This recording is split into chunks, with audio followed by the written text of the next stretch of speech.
नमस्कार दोस्तों, Shankar study point YouTube channel में आप सभी का स्वागत है। आज मैं आप सभी लोगों के लिए स्पेशल धमाका में पर्यावरण के भाग सेकंड को लेके आए हैं, जो सीटेट स्पेशल होगा पर्यावरण के लिए। चैनल पे यदि नए हैं तो चैनल को सब्सक्राइब कर लीजिए, दोस्तों में शेयर करना ना भूलिएगा।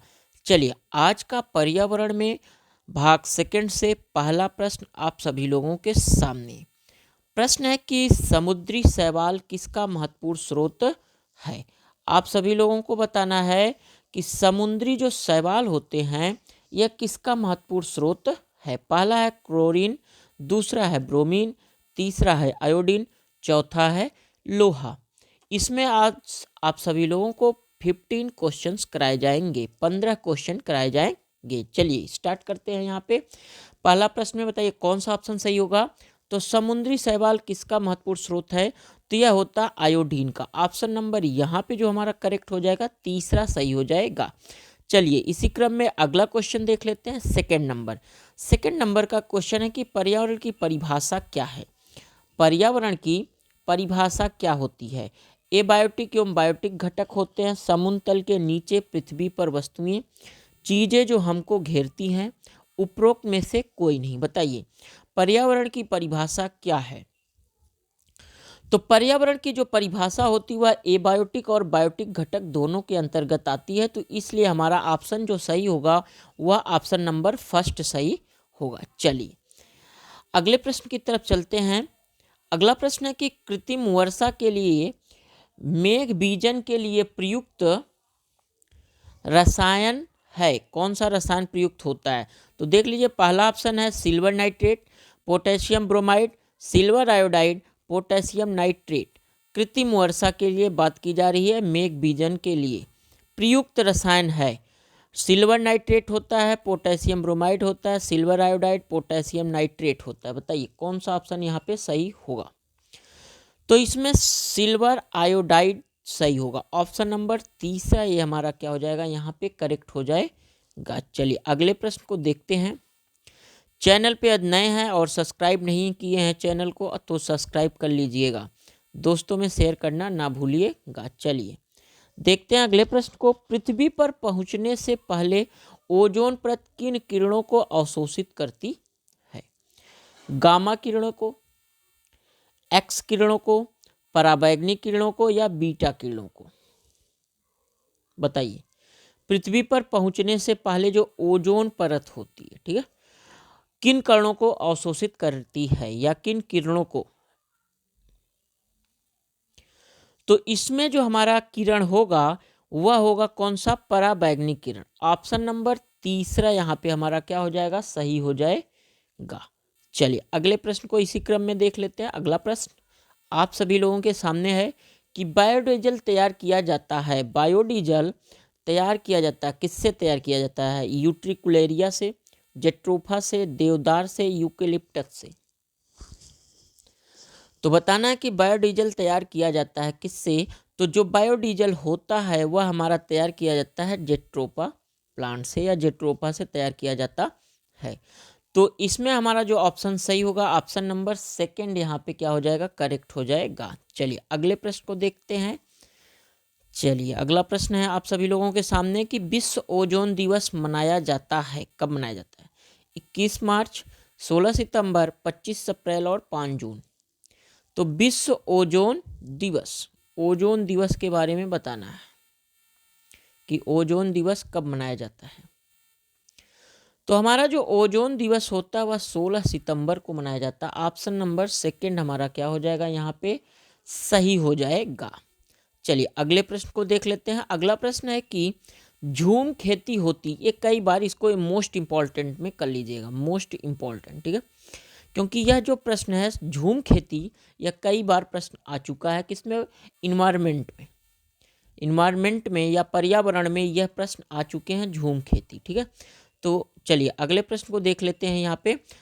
यहाँ पे बताइए इसका कौन सा ऑप्शन सही होगा। केरल सही होगा, बिहार सही होगा, मेघालय या तमिलनाडु। तो जो झूम खेती होती है वह हमारा मेघालय में होता है। कहाँ पे, मेघालय में, ठीक है।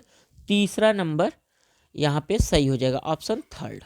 चलिए अगले प्रश्न को देख लेते हैं। अगला प्रश्न आप सभी लोगों के सामने है कि सिल्वीकल्चर संबंधित है। सिल्वीकल्चर किससे संबंधित होता है इसको बताना है। वन एवं वन्य उत्पाद, सिल्क, फूल, उर्वरक।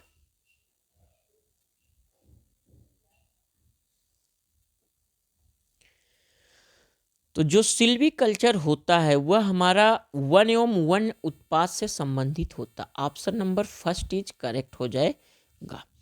चलिए अगले क्वेश्चन की तरफ चलते हैं। अगला प्रश्न देख लीजिए आप सभी लोगों के सामने कि पर्यावरण जागरूकता का किसके द्वारा सृजन किया जा सकता है। व्याख्यान के द्वारा, क्षेत्रीय भ्रमण, समूह वार्तालाप या अध्ययन। कौन सा ऑप्शन इसमें बताइए सही होगा।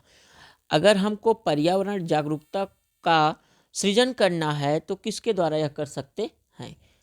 क्या बता करके या व्याख्यान करके, क्षेत्रीय भ्रमण करके, समूह वार्तालाप या अध्ययन करा करके। तो इसमें देखिए जब पर्यावरण के बारे में बताया जाता है तो क्षेत्रीय भ्रमण करना चाहिए। क्या करना चाहिए, क्षेत्रीय भ्रमण के बारे में बताना चाहिए। जैसे क्षेत्रीय भ्रमण में कहीं हम टूर पे ले जाते हैं तो उसमें क्षेत्रीय भ्रमण हमारा आ जाता है। तो पर्यावरण जागरूकता के द्वारा किसके द्वारा सृजन किया जाता है, तो क्षेत्रीय भ्रमण के द्वारा किया जाता है या क्षेत्र का भ्रमण करने से होता है। तो ऑप्शन नंबर यहाँ पे हमारा सेकंड सही हो जाएगा। चलिए अगले प्रश्न को देख लेते हैं। अगला प्रश्न है आप सभी लोगों के सामने। इसमें आप सभी लोगों को 15 क्वेश्चंस कराए जाएंगे। निम्नलिखित अंतर्राष्ट्रीय संस्थाओं में से कौन सी संस्था वन्य जीवन संरक्षण के लिए प्रति समर्पित है। UNFPA, UNDP, यूनेस्को या WHO। तो इसको भी इम्पोर्टेंट में कर लीजिएगा। ये जो क्वेश्चन है, निम्नलिखित अंतर्राष्ट्रीय संस्थाओं में से कौन सी संस्था वन्य जीवन संरक्षण के प्रति समर्पित है, तो वह हमारा होता है कौन सा ऑप्शन सही होगा, second, UNDP। Option number second is correct हो जाएगा। चलिए अगले प्रश्न की तरफ चलते हैं। अगला प्रश्न आप सभी लोगों के सामने है कि LPG बताइए, LPG किसका संक्षिप्त रूप है। लोपेट गेम्स का, लोकल पैसेंजर गाड़ी, liquefied petroleum gas, local petroleum gas. तो देखो इसका क्या लिखना है, हमको फुल फॉर्म बताना है। क्या बताना है, फुल फॉर्म। तो इसका जो फुल फॉर्म होगा LPG का, liquefied petroleum gas. Third number यहाँ पे हमारा क्या हो जाएगा, तीसरा ऑप्शन सही हो जाएगा। चलिए अगले प्रश्न को देख लेते हैं। अगला प्रश्न आप सभी लोगों के सामने है। देखिए कि चमगादड़ स्तनधारी है क्योंकि वह, ये भी मोस्ट इंपॉर्टेंट में करिए क्योंकि यह प्रश्न बहुत बार पूछा जा चुका है। किसमें, सीटेट में कई बार यह प्रश्न आ चुका है। बताइए चमगादड़ स्तनधारी है क्योंकि वह उड़ता है, रात्रिचर है, शाकाहारी है या बच्चे देता है। बताइए कौन सा ऑप्शन सही होगा। तो चमगादड़ स्तनधारी है क्योंकि वह उड़ता है, रात्रिचर है, शाकाहारी है या बच्चे देता। इसमें ऑप्शन जो सही होगा, चौथा ऑप्शन सही होगा। 4 नंबर का ऑप्शन इज करेक्ट हो जाएगा क्योंकि यह बच्चे देता है। चलिए अगले प्रश्न को देख लेते हैं कि अगला प्रश्न है कि निम्नलिखित में से कौन द्वितीयक श्रेणी का उपभोक्ता है। क्या हाथी है, सांप है, शेर है, बकरी है। द्वितीयक श्रेणी का उपभोक्ता, ये भी इंपॉर्टेंट प्रश्न है। बताइए कौन सा ऑप्शन इसमें सही होगा। तो इसमें जो हमारा ऑप्शन सही होगा वह सही होगा कौन सा, सांप। सेकंड उपभोक्ता यही है, सेकंड श्रेणी का उपभोक्ता सांप होता है। चलिए अगले क्वेश्चन को देख लेते हैं।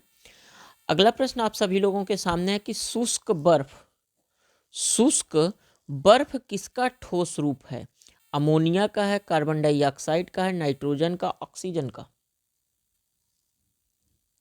शुष्क बर्फ किसका ठोस रूप है, तो वह कार्बन डाइऑक्साइड का होता है, अर्थात CO2 का होता है। ठीक है, कार्बन डाइऑक्साइड का। Option number is second correct. चलिए अगले प्रश्न को देख लेते हैं। आज का लास्ट प्रश्न, निम्नलिखित में से किस जनपद में चंद्रप्रभा, ठीक है यहाँ पे क्या लिखा है, चंद्रप्रभा वन्य जीव अभ्यारण्य स्थित है।